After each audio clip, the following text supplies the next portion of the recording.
Chris McNeil here, Chris McNeil Guns. We're on the road with the latest adaptation of the Sig MPX Gen 3 here. We've got some new stuff. We've got the MPX Midwest Industries handguard 8-inch on here, which is just actually really cool. We're gonna have to do a whole segment on that. We've also got the HUXWRX can that we've been waiting on. This is the 9K titanium, the TI. Short can, direct thread to minimize weight and length up front. So overall, looks like about a 9 or 10 inch length with the handguard and the tucked suppressor that's extending out just a hair. So we're just gonna see, now again, my priority being left-handed is gas exposure. That's not something we've been able to solve with the MPX in the past, with high back pressure cans, even with adjustable gas plugs, things like that. So I really am counting on this setup to do us right with the gas exposure as number one. I know it's gonna suppress, it's a suppressor. It might be a different level of suppression, better or worse, or just subjective, but really, to me, this is all about gas exposure. So we're gonna take a couple shots and see what my first reaction to that gas exposure is right off the bat.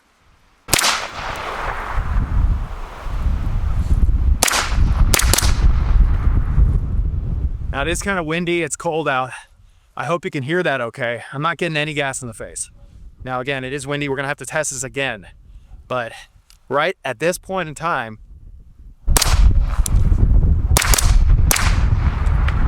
I'm not getting gas.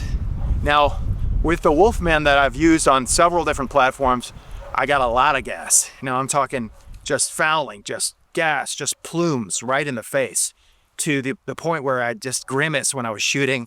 I'd sit back a little bit further on the stock. Right here, I can smell the carbon a little bit, but I'm not getting nearly the gas. Again, it's windy, it's cold. It might be a little hazy out. So this might not be the best test environment, but we'll get to that in a full feature on the MPX and the latest setup we have with the Midwest Industry handguard with the HUXWRX Flow 9K.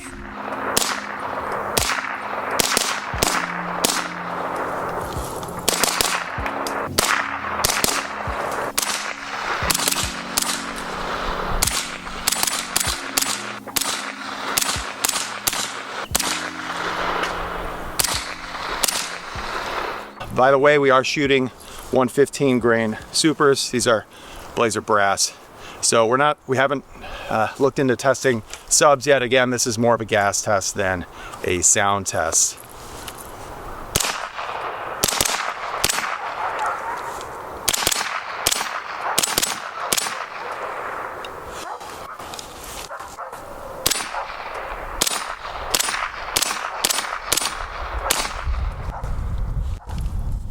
And again, still pleasantly surprised. I'm not getting nearly the gas that I even expected to get. It's a little bit simpler and straightforward than I imagined it to be. If you do a little too much research, you over Google, you start thinking into things a little bit too much. It's a little simpler, guys. These Flow 9K cans they really do flow. And according to another local FFL that I just talked to here in North Carolina this week, they're more high flow than even the previous generation of HUXWRX's Flow cans. So he was even calling those Flow cans, for example, the Flow 556 that guys use a lot on their AR-15s as kind of a mid back pressure can relative to these new Flow series, the Flow 9K here, and then also the Flow 36 range, which is like a multi-caliber 30 caliber can. So anyway, guys, again, pleasantly surprised at the flow capabilities of the Flow 9K TI by HUXWRX. Luckily found a place that had some reasonably priced subs. We got some 147 grain Spear Lawman total metal jacket, so we can test a little bit of that Subsonic sound. Might as well, if we're out here, we're doing a gas test, shooting left-handed. So again, for you regular-handed people, we're shooting left-handed. Our face is right there at the gas port. Hence the issue with already notoriously gassy guns like the MPX. For us, it's just a little bit more, or a lot more, of an inconvenience, a hazard, something we don't want to deal with forever. So again, you know, this is primarily a gas test. Now we do have the 147s, as I just stated. That's great. That's going to really show the performance of this HUXWRX Flow 9K, this new can that we've got tucked in the Midwest Industries 8-inch handguard, which is really beautiful. Again, like I stated before, we're going to have to do a whole segment really detailing the different functional, you know, aesthetic and functional, you know, changes going from stock handguard to this Midwest Industries handguard, because there's actually a lot, and there's some things that I found and noticed as I was going along that they didn't even mention on the website or anywhere else. So, you know, just that upgrade itself, it needs some time on camera. But again, 147s with the HUX 9K Flow.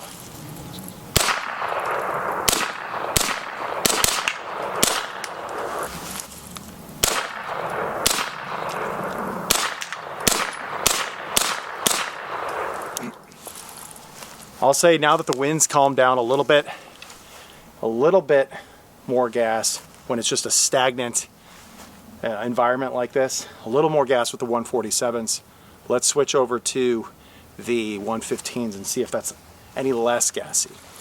Again, you know, I hate to keep harping on it, but we are shooting left-handed. You know, it does pose significantly more of an issue for us southpaws. Maybe we'll bring the stock back a little bit further. Sit back on it a little bit more and see where we're at now. It's less. As I said before, the Wolfman, it is night and day. I mean, shooting the Wolfman's almost intolerable. It's almost impossible to shoot suppressed with a high back pressure, traditional baffled can like the Wolfman. Whether it's the short configuration or, since it's a modular can, the longer configuration. If you can do the whole thing, if you can do the trick in one configuration and one solid can like this shorter, lighter HUX 9K Flow, then why not? And that sounds good.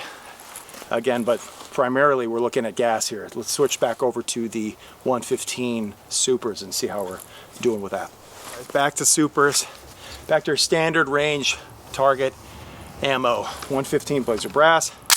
We're going to see if we get a different result here with the 115 as far as gas.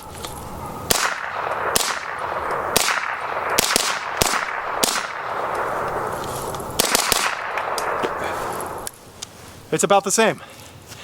I'm not getting gassed out. I'm not getting that plume, that just big puff of gas that you get, that thick mist that you get with fouling and carbon and everything coming back with a high back pressure can. It is really nice. Keeping it simple with just going with the stock barrel, with the stock open plug, and just being able to put on direct thread again, saving us some weight, saving us some length up front, and going with this with the Flow. I think this is the answer, guys. Let me know what you think. Let me know if you've tried any of the Flow cans, the 9K Flow that we have here, the 36 range titanium as well that they make, which is a little bit bigger, which is a little bit more tolerable of other calibers. It's technically a 30 caliber can. They say it's rated up to 5.56, so you can shoot your carbines with it.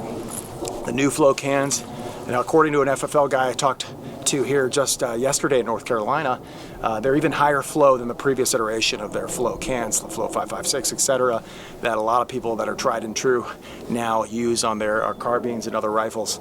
Apparently this is more flow, so that's exciting to hear, and hopefully we'll get to test out some more cans, guys. Thanks for showing up. Thanks for watching the video. Again, Chris with Chris McNeil Guns, and hopefully that showed you some things as far as the sound with the Flow 9K, as far as the gas, which again, the gas is the major thing. I think we've pretty much solved for the gas issue. We're going to try this with some different configurations. We're going to try it with the 8-inch barrel and the Midwest guard that we've got here, so it's going to give us some more length. Still direct thread, keeping it light up front, but we're going to see if that changes anything as far as the gas mitigation. We're going to go back to the stock plug. And so if you haven't seen any of my other MPX content, go ahead and check that out. We've got kind of an MPX journey going with some different configurations and then trying to ultimately solve and make this the best PCC on the market if we can solve the gas, especially for us southpaw shooters. Let me know what you guys think. Thanks a lot.